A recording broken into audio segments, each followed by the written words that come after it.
முடிஞ்சால் ஏரிக்கு போயிட்டு ஒரு தாமரைலாம் பிச்சு காட்டுங்க. ஏன்னா இப்போ எதுக்கு இந்த மாதிரி கமெண்ட் பண்ணுறாங்கன்னா, எந்த ஏரியுமே தண்ணி கிடையாதான் இப்போயே.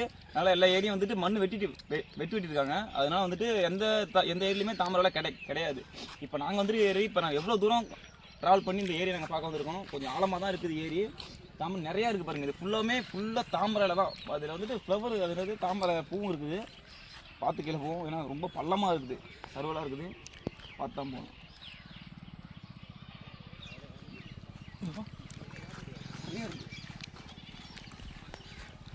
நல்லா தான் பாருக்குது.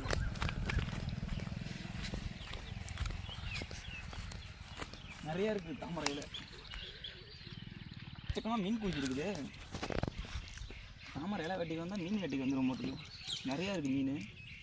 சரி, நம்ம வந்த வேலையை பார்க்க வேண்டியதான். ஒரு இலையை பறித்து நீங்கள் காட்டுறது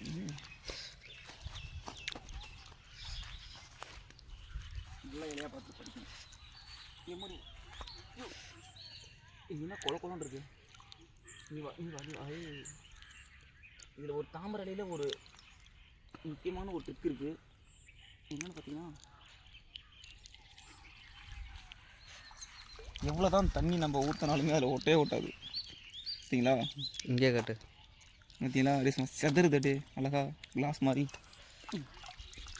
நீங்கள் எவ்வளோ தான் தண்ணி பட்டாலுமே பாருங்க, இங்கே லவக்கூடம் அழகா இருக்கா? அப்புறம் தண்ணி ஃபுல் தண்ணி கையிலே வந்துச்சு. கண்ணாடி மாதிரி தெரிக்குது அப்படியே. இப்போ தாமரை பூ கிட்ட தானே பறிக்கலாம். எல்லாம் தூரமாக இருக்குது பாருங்கள். எல்லாமே அங்கேயும் இங்கேயுமா இருக்குன்னா சமாளம் ஏரி. நாங்கள் இங்கே நிற்கும் போதே பாருங்கள் எவ்வளோ மோட்டில் வந்துட்டு கீழே இறங்கியிருக்கான்னு சொல்லிட்டு.